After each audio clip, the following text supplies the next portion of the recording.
La vie sur terre en est faite que de choix. Tu dois donc choisir le bon choix. La vie sur terre, c'est vrai, n'est faite que de choix, que de choix. Tu dois donc choisir le bon choix, le bon choix.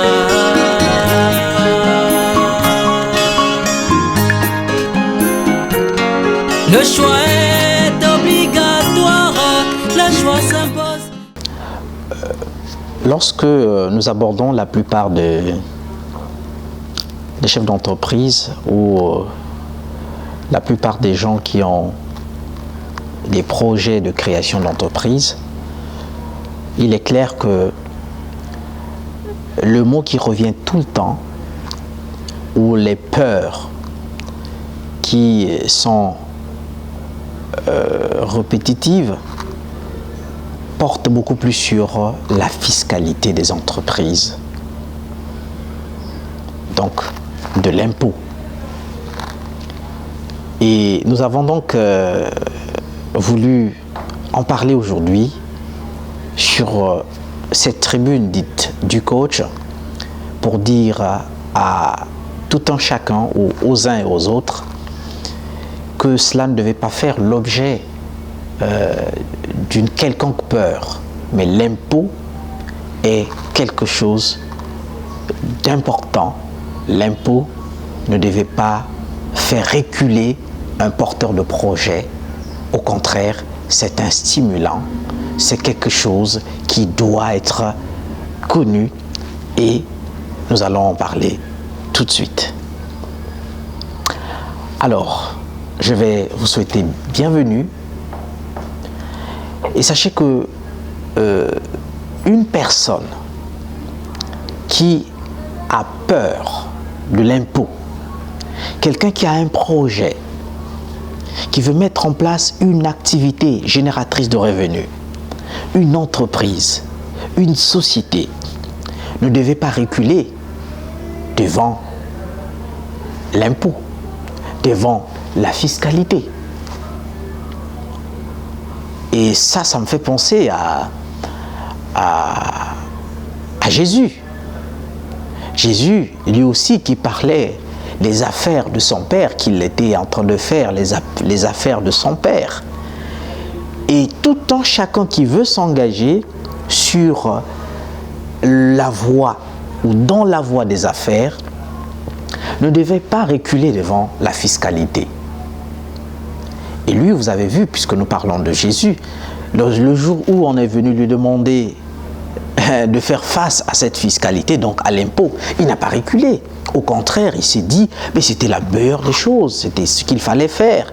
À César, ce qui est à César, et à Dieu, ce qui est à Dieu. Il a demandé à l'un de ses membres, l'un de ses disciples, de faire face à la fiscalité. Donc il ne s'est pas dérobé à cette obligation. Et je vais m'adresser moi aussi aux entrepreneurs, à tous ceux qui ont des projets d'entrepreneuriat, à tous ceux qui ont des activités génératrices de revenus. Lorsque vous ne faites pas face à la fiscalité, quand vous n'honorez pas cette noble obligation, c'est une noble obligation, une obligation patriotique, une obligation légale, une obligation morale. Et ça vous propulse. Oui, ça propulse.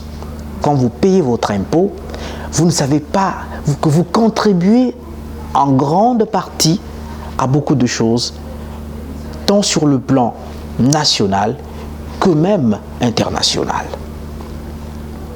Alors, nous n'allons pas tirer de long en large, allons-y directement dans la fiscalité des jeunes entreprises ou de nouvelles entreprises au Congo-Brazzaville. Puisque nous sommes au Congo-Brazzaville, parlons-en. Alors, lorsque vous avez un projet d'entreprise, de créer une entreprise ou de constituer une entreprise, l'impôt n'intervient pas dès le premier moment. L'impôt, à un moment donné, va vous attirer, ou plutôt vous allez vous présenter vous-même. On ne viendra pas vous extraire là où vous serez, sauf si vous occupez un local où vous êtes exposé aux convoitises ou au regard des agents de l'État qui circulent, et c'est dans leur droit de vous extraire, sinon de vous dénicher.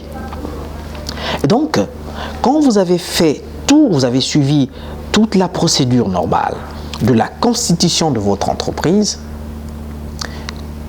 vous avez obtenu les documents nécessaires, donc je fais allusion à votre RCCM, donc le registre du commerce. Donc vous avez immatriculé votre entreprise, vous avez obtenu ce document très important, c'est un document phare.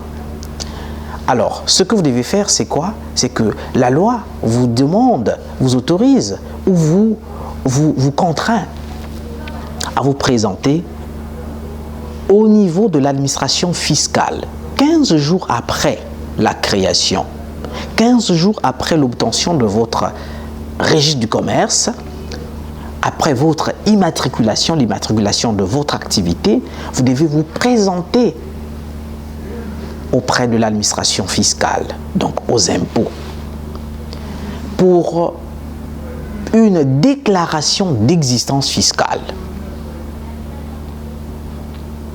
Quand vous vous présentez, on va vous demander naturellement de leur donner la copie de la preuve de l'immatriculation de votre entreprise et aussi le contrat de bail qui prouve que vous occupez des locaux quelque part. Et le fait de se présenter, on ne va pas juste se présenter et puis déposer les copies. Non. Vous allez être assujetti, vous serez contraint, on va vous demander de payer un certain nombre de frais liés à votre existence fiscale. Pour que vous ayez cette existence, j'allais dire, on va vous demander de payer une certaine somme d'argent. Ce n'est pas une somme imaginaire, non. C'est une somme bien connue, déterminée par la loi, le Code général des impôts. Et là, vous aurez à payer votre tôle. La tôle, c'est la taxe d'occupation des locaux professionnels que l'on déclare et que l'on paye au plus tard le 20 février de chaque année.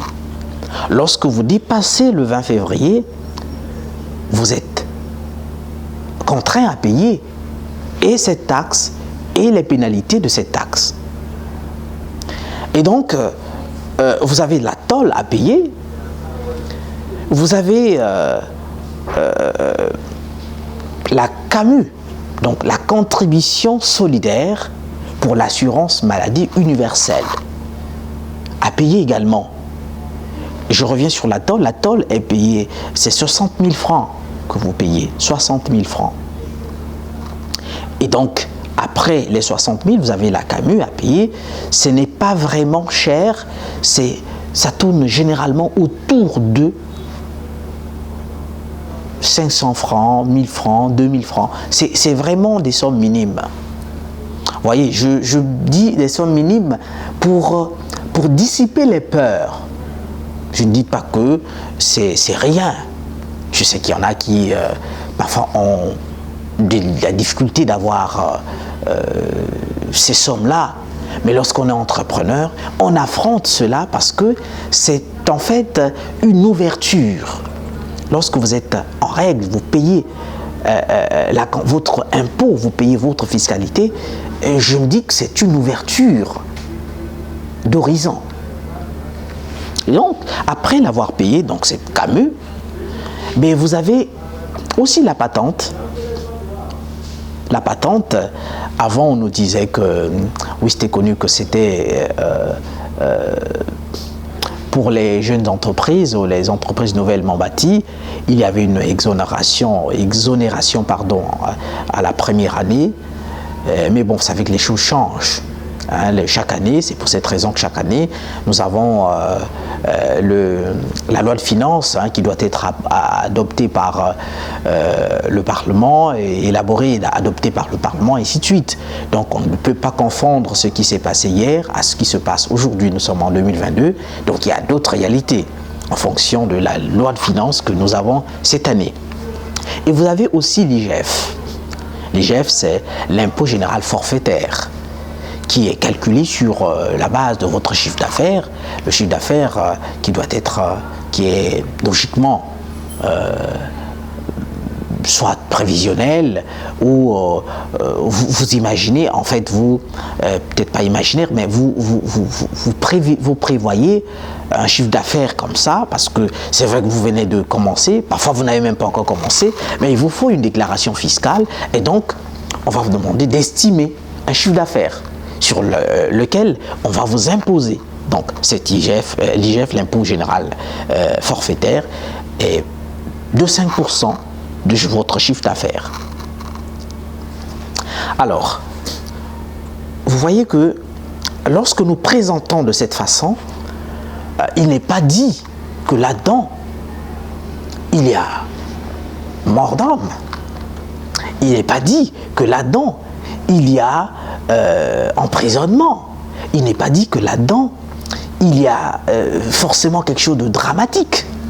Mais c'est quelque chose qui doit être fait par quelqu'un qui veut aller loin.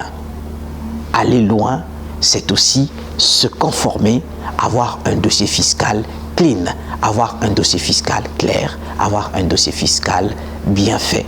C'est une ouverture d'opportunité, une ouverture de marché, parce que si vous avez votre dossier fiscal clean, on vous demandera de le présenter, et ça sera une clé d'ouverture d'un certain nombre de marchés.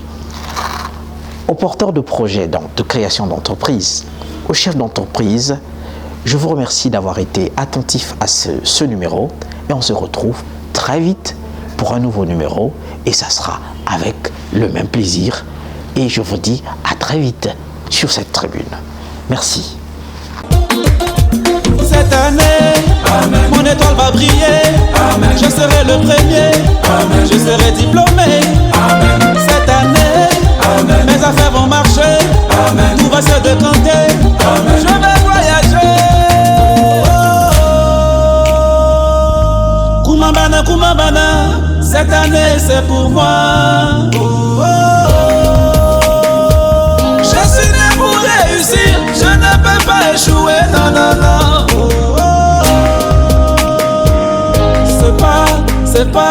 C'est pas discours, c'est pas wawa. Le chemin sera long, mais je vais toujours assurer. Les remparts seront en tas, mais je vais les essayer.